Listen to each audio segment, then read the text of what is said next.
Bonjour à tous. Alors, dans cette vidéo dédiée à Victor, je vais expliquer comment texturer un objet. Donc ici, la manette des gaz de la Caravelle. Alors voici le fichier 3D que j'ai reçu. Donc ce que je constate premièrement, c'est que plusieurs éléments de la Caravelle ont été chargés. Donc pour connaître un peu les limites de la modélisation. Ce qui aurait pu être fait, c'est placer ces éléments dans un autre calque. Voilà, je vais le faire, je sélectionne ce que je veux passer dans un autre calque, touche M, donc je le mets dans le deuxième calque, vous voyez, il disparaît. Et donc je peux afficher ou non plusieurs calques, regardez, j'affiche le calque 2, donc les éléments que j'y ai placés apparaissent, et je peux afficher plusieurs éléments avec la touche Shift, je clique sur le premier calque, voilà, il y a tout. Alors ceci permet donc d'éviter d'être gêné par certains objets lorsqu'on modélise. Donc voilà, je vais retirer donc d'autres objets que je vais passer en calque 2. Ça par exemple, voilà. Voilà. Alors, la manette de gaz.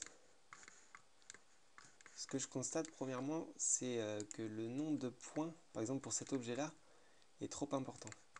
La modélisation est à 1474 points, ce qui est vraiment beaucoup.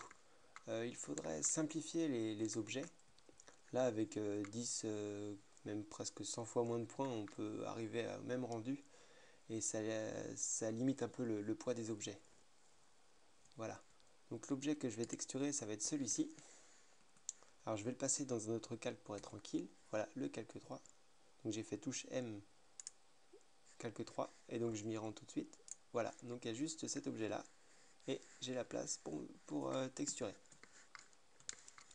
Alors la chose que j'ai constatée, c'est que les épaisseurs des objets ont été modélisées. C'est-à-dire qu'il y a le double de points. Vous voyez, donc ça n'est pas, il ne faut pas le faire. Ça pose des problèmes pour texturer et ça n'est pas des facettes qui sont visibles. Donc ça n'est pas des facettes utiles et ça surcharge les modèles. Ça surcharge beaucoup même.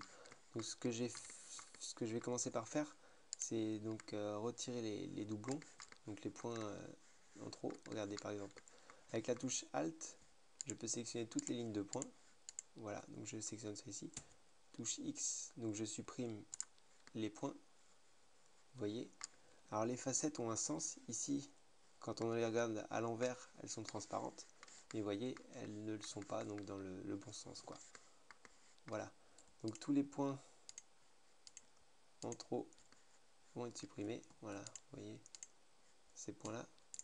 J'ai supprimé tous ces points-là pour arriver à ceci.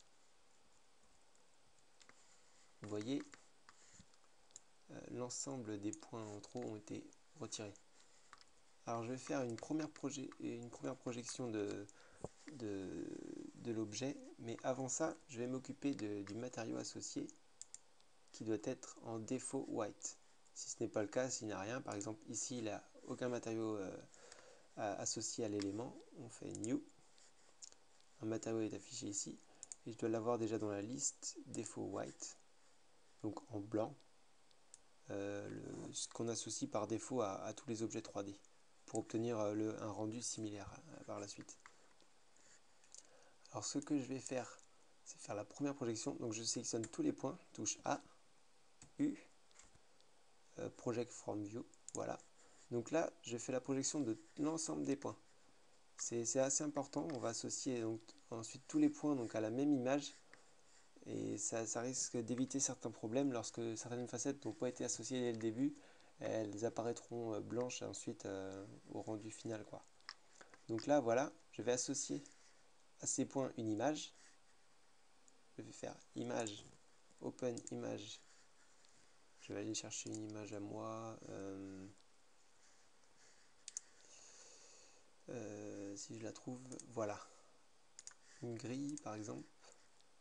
Voilà, vous voyez, l'image a été collée sur la 3D en fonction de la projection. Donc chaque facette ici aura la texture associée. Voilà. Donc là, je sais que tous les facettes auront une partie de l'image associée. Alors, comment est-ce que je vais faire l'UVMap? Alors, je je vais séparer l'objet en 3 parties. La première, ce sera ce rond-là, la deuxième là, et le reste, ce sera tout ça. Voilà. Le but ici est de faire un découpage de l'objet. Vous allez comprendre. Alors, je sélectionne tous ces points-là. Donc, je vais faire apparaître une fenêtre avec la touche T. Et ce que je vais faire, je vais appliquer ceci, Mark Sim. Voilà. Je fais la même chose donc pour cette partie-là, Mark Sim. Alors, le but ici, c'est de définir les zones où l'objet va être découpé pour être ensuite déplié sur la partie UVMap. Voilà, je vais faire la même chose ici. Mark Sim. Vous voyez, quand on a fait ceci, les points donc, apparaissent en surligné rouge comme ceci. Voilà, donc ça veut dire que c'est cette zone-là qui sera découpée. Donc je vais ensuite faire la même chose ici, Mark Sim. Et lorsque je sélectionne le tout et que je vais faire U, Unwarp, la première ici, vous voyez, il a découpé en 3 parties notre objet. Voici le rendu. Alors ce que je constate donc c'est que c'est très déformé. Là nous allons remédier à ça tout de suite. Et voilà, donc je prends par exemple le premier cercle ici. Je vais le sélectionner.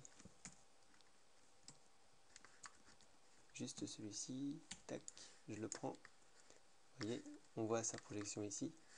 Je vais refaire une projection d'ailleurs pour qu'il soit un peu plus en forme de cercle. Voilà. Je le place de côté pour l'instant. Je vais faire la même chose avec l'autre côté.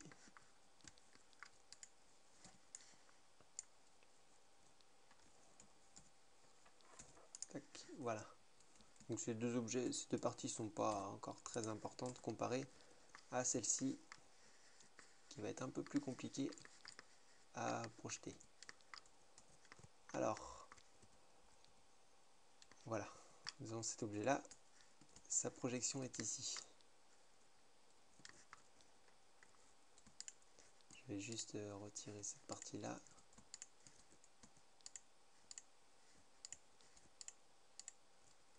Voilà. Pour ne pas être gêné. Voilà. Donc cette partie-là, nous allons l'attaquer tout de suite. Je vais plutôt la retourner à 90 comme ça. Donc rotation touche R et puis on tape 90. Voilà. Et ce que je vais faire, c'est aligner tous les points autour de soit l'axe X, soit l'axe des Y. Donc pour obtenir un quadrillage parfait. Vous allez comprendre. Voilà, je prends avec la touche Alt, je sélectionne toute la ligne. Touche S pour scale. Ensuite, j'appuie sur la touche X pour le faire juste sur l'axe des X. Je fais 0, touche 0. Comme ça, on est complètement aligné et entrée. Voilà. Ensuite, ces points-là, je vais les déplacer sur l'axe des X. Donc, je fais G pour déplacer. Ensuite, X pour bloquer sur l'axe des X. Je le déplace. Voilà. Je refais ensuite la même chose avec la ligne suivante. Touche X, 0, entrée. Déplacer autour de l'axe des X. Voilà. Même chose ensuite.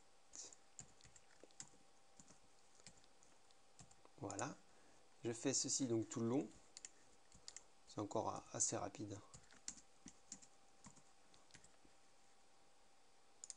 Vous voyez. Donc ceci tout le long, voilà. Et après je vais faire la même chose, mais sur l'axe des Y. Donc je sélectionne ces lignes-là. Celle-là par exemple. S, mais là Y, pour les mettre à plat, touche 0 encore, et entrée. Donc je vais faire ceci donc tout le long. Voilà. On va obtenir un quadrillage parfait ensuite. Donc à partir de là, quand j'aurai ce quadrillage, je pourrai sélectionner des lignes de points, par exemple celle-ci, et en la déplaçant, je devrais obtenir quelque chose de là, voilà, je devrais obtenir la texture donc sur l'objet et associer plus ou moins d'espace sur l'image à l'objet. Donc je vous montre le rendu final. Voilà, ici.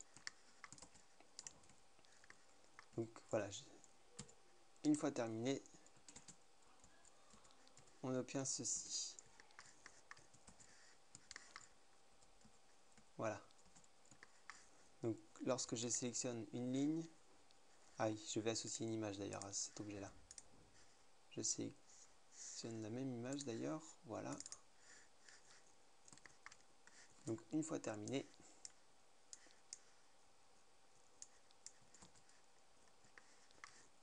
si je sélectionne donc une ligne de trait par exemple, allez, je vais prendre celle-ci, et que je la déplace, voilà, vous voyez, on peut associer plus ou moins d'espace sur l'image à la texture. Vous voyez, plus les carrés sont petits ici, et plus il y a d'espace d'alloué aux facettes. Donc vous voyez, là où il y a les petits espaces ici, ce sont ces zones-là. Ces zones-là qu'on ne voit presque pas, donc on n'a pas besoin d'associer une grosse partie de l'image à cette partie.